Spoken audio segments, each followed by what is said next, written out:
Deal Carnegie اپنی کتاب میں بیان کرتے ہیں، ایک دفعہ بینجامن فرینکلن اپنی نوجوانی کا ایک قصہ بیان کرتے ہیں کہ ایک دن ان کے ایک بے تکلف دوست نے انہیں الگ جا کر کھری کھری سنائی، جن کا خلاصہ قریب قریب یہ ہے: ین، تم بالکل بگڑ چکے ہو۔ جو شخص بھی تم سے اتفاق نہ کرے، اس کی مخالفت تم اس طرح کرتے ہو جیسے کہ اس کے منہ پر تھپڑ رسید کر رہے ہو۔ تمہاری رائے اتنی مہنگی ہوتی ہے کہ کوئی شخص اس کی پرواہ نہیں کرتا۔ تمہارے دوست محسوس کرتے ہیں کہ وہ تم سے دور رہ کر ہی خوش ہیں۔ تمہارا علم اتنا وسیع ہے کہ کوئی شخص تم سے کچھ کہنے کی جرت نہیں کرتا، اور کوئی ایسی جرت کرے گا بھی نہیں، کیونکہ ایسی صورت میں اسے اپنا آرام حرام کرنا پڑے گا اور الٹی مصیبت مول لینی پڑے گی۔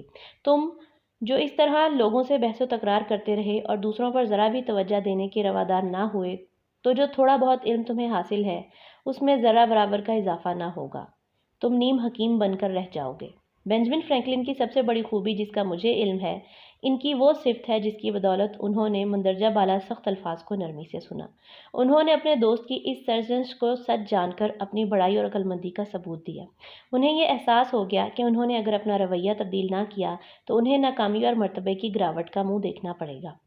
چنانچہ انہوں نے اپنا رویہ بالکل بدل ڈالا۔ انہوں نے اپنی اس مکروہ عادت سے چھٹکارا پا لیا۔ وہ لکھتے ہیں، میں نے اپنا یہ اصول بنا لیا کہ اپنی بڑائی کے دعووں اور دوسروں کے جذبات کی توہین سے گریز کیا جائے، یہاں تک کہ میں نے اپنی گفتگو میں سے اس قسم کے الفاظ نکال دیے جن سے دعوے کی بو آتی ہو، مثلاً یقیناً کی جگہ بے شک وغیرہ، اور ان کی جگہ میرا خیال ہے، میرا گمان ہے، میری رائے میں بات یوں ہے، یا فی الحال مجھے ایسا ہی لگتا ہے، اور اس قسم کے دوسرے جملے شامل کر لیے۔ جب کوئی شخص کسی غلط بات کی سچائی کا دعویٰ کرتا تو میں اسے ایک دم ٹوکنے سے باز رہتا اور اس کے دعوے کی خامی کو جتاتا نہیں۔ جواباً میں یوں گفتگو کرتا ہوں: آپ کا خیال بہت سے حالات اور واقعات پر صادق آتا ہے، لیکن موجودہ صورت میں آپ کی رائے سے مجھے ذرا سا اختلاف ہے۔ مجھے اپنے رویے میں اس تبدیلی کا فائدہ بہت ہی جلد محسوس ہو گیا۔ لوگوں سے میری بات چیت بڑی خوشگوار رہتی۔ میں اپنے خیالات کو اس انکسار کے ساتھ پیش کرتا کہ ان کی مخالفت بہت کم ہوتی اور انہیں فوراً شرف قبولیت حاصل ہو جاتا۔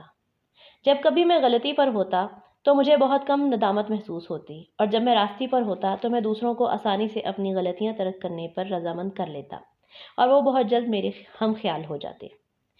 پہلے پہل مجھے اپنے فطری رجحان کے خلاف سخت جد و جہد کرنا پڑی، لیکن رفتہ رفتہ میں اس کا اتنا عادی ہو گیا کہ گزشتہ 50 برس میں میرے منہ سے ایک بھی تحقیرانہ لفظ نہیں نکلا۔ یہ میرے اپنے کردار کی پختگی کے ساتھ ساتھ میری اس عادت ہی کا طفیل تھا کہ جب کبھی میں نے پرانے محکموں میں اصلاح یا نئے محکموں کی تجویز پیش کی تو شہریوں نے ہمیشہ میرا ساتھ دیا، اور بعد میں جب میں ممبر بنا تو عوامی مجالس میں میری رائے سب سے زیادہ وزنی سمجھی جاتی تھی۔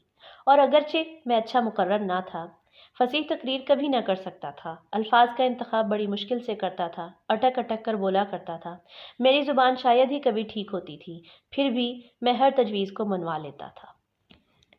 آپ ایک نظر، لہجے یا ایک اشارے سے ہی کسی دوسرے شخص کو فصیح و بلیغ الفاظ سے بھی زیادہ مؤثر طریقے سے بتا سکتے ہیں کہ وہ غلطی پر ہے۔ اگر آپ یہ بتا سکتے ہیں کہ وہ غلطی پر ہے تو کیا آپ اسے اپنا ہم خیال بنا لیں گے؟ ہرگز نہیں۔ وجہ یہی کہ آپ نے اس شخص کی قابلیت، قوت فیصلہ، جذبہ فخر اور عزت نفس کو بری طرح مجروح کیا ہے۔ وہ آپ پر جوابی حملہ کرنا چاہے گا، وہ اپنے نظریے کو کبھی ترک نہیں کرے گا۔ اب تو اگر آپ اس پر افلاطون یا کانٹ کی منطق کی بوچھاڑ بھی شروع کر دیں تو آپ اس کے نقطہ نظر کو نہ بدل سکیں گے، کیونکہ آپ نے اس کے جذبات کو ٹھیس پہنچائی ہے۔ اگر آپ کوئی بات ثابت کرنا چاہتے ہیں تو دوسرے کو اس کا احساس ہی نہ ہونے دیجیے کہ آپ ایسا کرنے کی کوشش کر رہے ہیں۔ کوئی بات ثابت ہی کرنا ہے تو اس دھیمے پن اور احتیاط سے کیجیے کہ دوسروں کو کانوں کان خبر نہ ہو اور وہ آپ کا قائل بھی ہو جائے۔ لوگوں کو اس طرح سکھائیے جیسے کہ آپ انہیں کچھ سکھا ہی نہیں رہے، اور انہیں نئی باتیں اس طرح بتائیں جیسے کہ بھولی ہوئی باتیں یاد دلائی جا رہی ہیں۔